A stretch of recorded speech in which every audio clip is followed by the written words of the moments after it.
Hey, what's good, YouTube? Hey, I haven't reacted to a while. It's been like, what, a month? Maybe 2 months? 2 months. But, hey, I'm back. I'm back, okay? Okay, so much shit have happened since I last uploaded, bro. The Nuggets won the fucking NBA championship. Fucking been some crazy off-season moves. Victor Wembanyama, he had a terrible summer league game, and now people out here calling him a bust and shit after one summer league game, which is tough.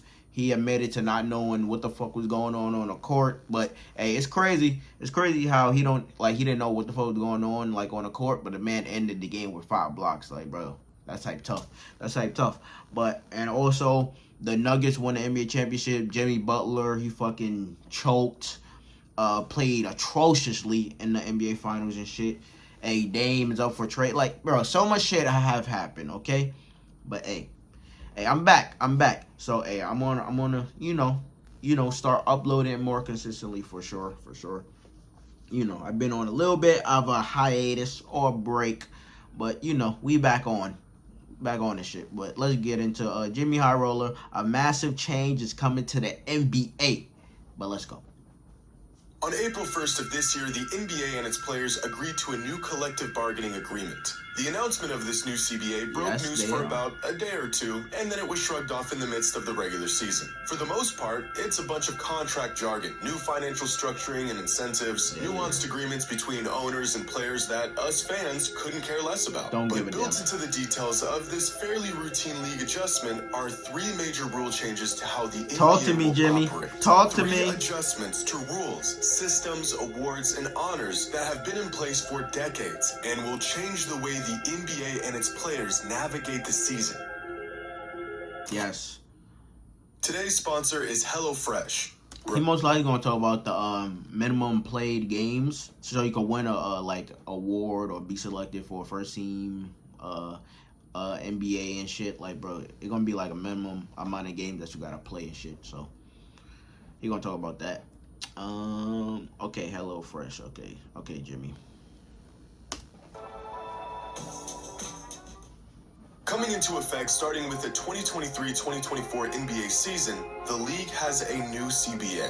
Among the slosh of financial mumbo-jumbo that I couldn't give a rat's ass about, there are 3 major changes taking place from this season forward. The first one is a new rule regarding the minimum number of games a player must play to receive individual awards and or be eligible for all NBA team selection. Previously, this threshold was 58 games, or about 70% of the season. But under the new CBA rules, a player now must play at least 65 games in a season to qualify for all awards and honors. The overarching goal of this change being to reduce the amount of load management around the league. And surely, this change will do just that. Over the last 3 seasons, of the 45 players who were selected to an all-NBA team, 15 of them wouldn't have even qualified under the new rules. In fact, LeBron James would have missed the cut in all of the last 3 seasons. And 15 superstars not playing enough games over the course of 3 seasons may not sound like much until you realize that in the previous 19 seasons combined, only 15 players made all NBA teams without playing at least 70% of the season.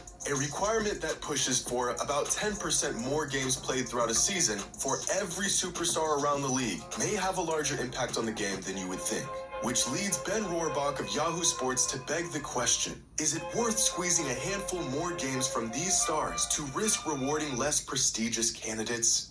Yes, absolutely. And this minimum game requirement will also be in effect for individual awards, such as the MVP, Defensive Player of the Year, Rookie of the Year, and so on. The minimum game requirement here will have less of an effect on the league since voters are already in a silent agreement that in order to be the best at anything, you have to play most of the games. This is the exact reason why, excluding shortened seasons, there's only been 2 MVP recipients that played less than 70 games since the league moved to the 82-game schedule in 1968.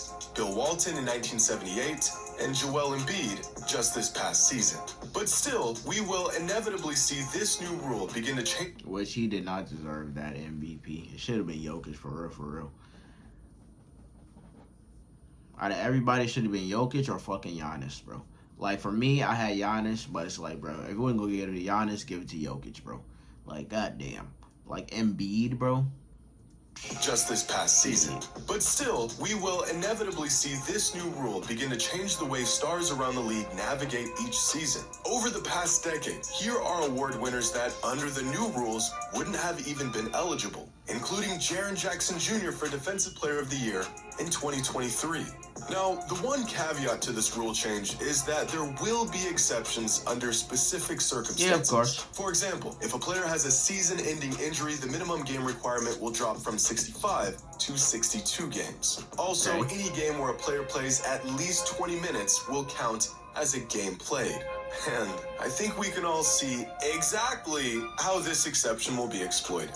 And Definitely to demonstrate will. this, I want to point y'all to AC Green. Throughout the 80s and 90s, Green was a solid contributor in the NBA, but his legacy is remembered for his untouchable record for consecutive games played in an NBA career. From 1986 to 2001, AC Green did not miss a single basketball game. Damn. Not one. 1,192 consecutive games over the course of 16 years. That's crazy. A record that I'd be willing to bet anything will never be broken for the rest of time.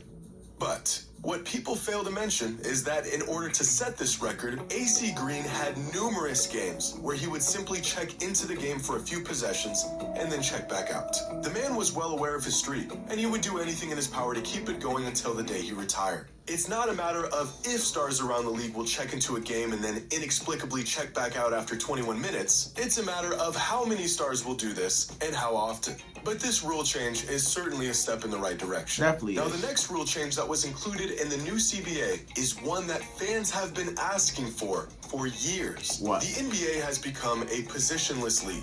Is Steph Curry a point guard, or is he really a shooting guard? Probably a little bit of both. Is Jimmy Butler a power forward? Of course not. And yet he's listed as one. If you look up the words shooting guard in the What? This man listed as a power forward? Of course not. And yet he's listed as one. Bro, that's crazy. A power forward is crazy, bro. If you look up the words shooting guard in the dictionary, you'll find a picture of Klay Thompson. And yet he's listed as a small forward.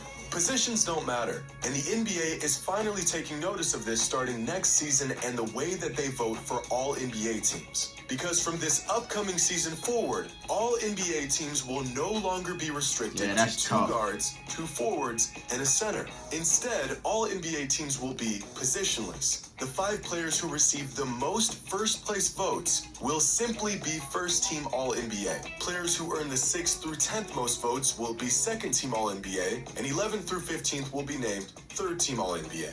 This change in the structure of how All-NBA teams are chosen will fundamentally change the contractual leverage of players around the league and the legacy they leave behind. This past season, Nikola Jokic, the best player in the world, didn't even make first-team All-NBA.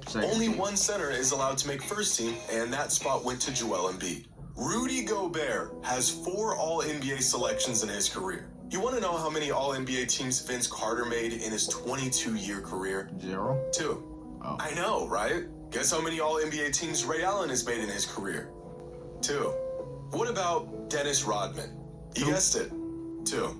In fact, Rudy Gobert has more career All-NBA selections than Vince Carter, Ray Allen, Dennis Rodman, DeMarcus Cousins, Manu Ginobili, Draymond Green, Kevin Love, Alonzo Mourning, Klay Thompson, Bill Walton, James Worthy, Devin Booker, Chris Bosh, Kevin McHale, Earl Monroe, Derrick Rose, and Peja Stojakovic. Appalling.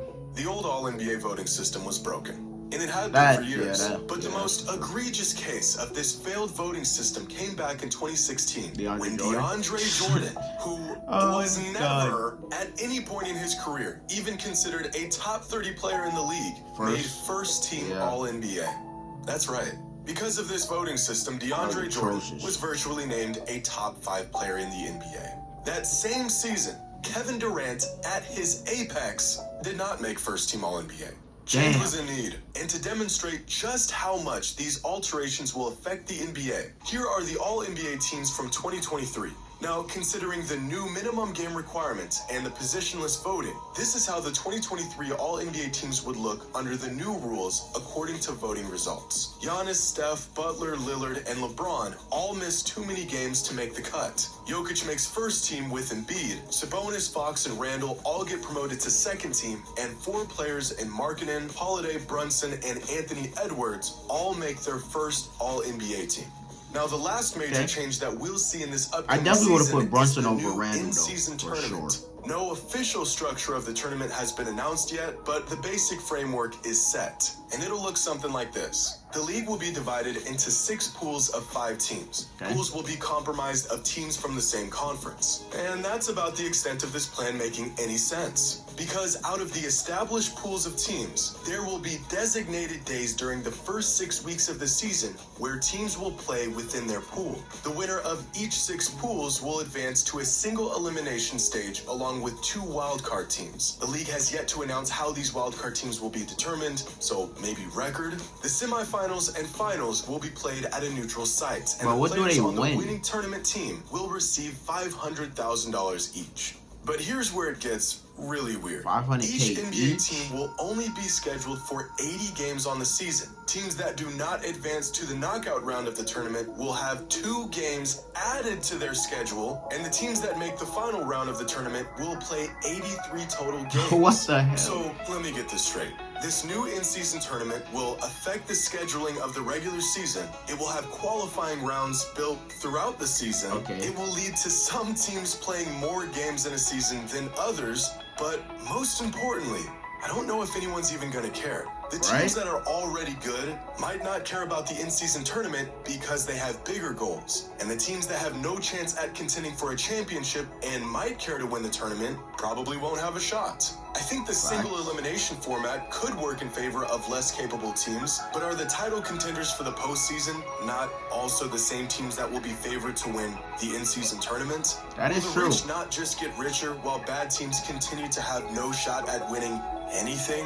Over the last decade, the NBA has added a handful of new awards that players can win throughout the season. The Hustle Award, Teammate of the Year Award, Clutch Player of the Year, Eastern and Western Conference. But honestly, it gives the trasher teams a much better shot of winning, though. Because, bro, just one game. It literally just one game. So, literally, you just got to perform for one game. In a series, they're obviously going to get mollywopped. But it's like, if it's just one game, hey, man, they got a puncher's chance. Maybe someone on a bad team ended up dropping 50 points in some Eastern and Western Conference MVPs. These extra awards get more players and fan bases involved. But if we're being completely honest, no one really cares about these additive accolades. Who won the Hustle Award in 2020? Who won the Teammate of the Year award in 2021? No one cares about those awards. Similar to these secondary awards, I think the midseason tournament could be a fun detour from the regular season. But I'm not sure how much value or even importance it will hold, especially considering it will uproot the entire structure of the regular season. But what do y'all think? Do you like the changes coming to the NBA? If you had the power, what changes would you make? If the 5 best players in the league are 5 point guards, does it make sense to have them all first team All-NBA? What if the 10 best players in the league all play less than 65 games? Would it really make sense to have the 11th most valuable player in the NBA win the MVP? How does Rudy...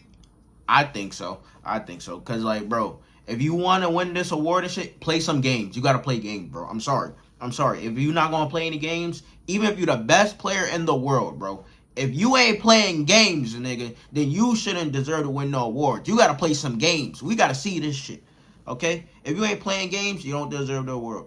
Don't deserve the award. That's simple, bro. The 11th most valuable player in the NBA. Play some games. That's it. How does Rudy freaking Gobert have more All-NBA selections than Vince Carter? Let me know your thoughts in the comments below. Hey, man. As always, until next time. When Rudy Gobert was going crazy, the center position was basically dead, nigga. So it's like, hey, it is what it is. Hey, the big man coming back now, but, bro, when Rudy was going crazy with his blocks and rebounds and shit, bro, it was like no one at the center position at that time. Like, bro, shit. Like, it was just basically Rudy, bro. So it's like, you know, it just is what it is. But, hey, the mid-season tournament should be interesting. I don't know. It's 50-50. It's 50-50. Like, bro, I gotta see how it works and how it play out, cause bro, it's gonna be like type weird. But it's like, bro, it should be interesting though, because we're gonna be able to see more basketball, more meaningful basketball, I guess. But it's like I'm not sure that the players would care that much about the money. But a 500K is a lot though. To each player is tough, bro. 500K, like, hey, people on bad teams should be trying their hardest, man, to win that 500K. Like, but it's like, obviously people got championship aspirations and shit should probably chill, most likely. Probably chill. But 500K is crazy. 500K for each player? Okay. Not bad. Not bad. But I gotta see how it works during the regular season and fucking how things play out, to see how I actually feel about it. But hey, it's an interesting idea. But the secondary awards and shit really don't mean nothing. Like, no one gives a damn about a hustle award or a fucking teammate award. Like, people just care about the top echelon awards, which is the MVP, Defense Player of the Year, the first tier echelon of awards. That's what people care about. No one cares about the hustle awards, second tier awards, or whatever. But hey, and I also like the minimum requirement for games. That's dope, because like, bro, you gotta play some games, bro. If you want to win the awards, you gotta play some games. I'm sorry. Okay, but great video from Jimmy. Jimmy always making some great ass fire videos. But like, comment, subscribe, suggest anything else you want to react to, down below in the comments. But check out and next one.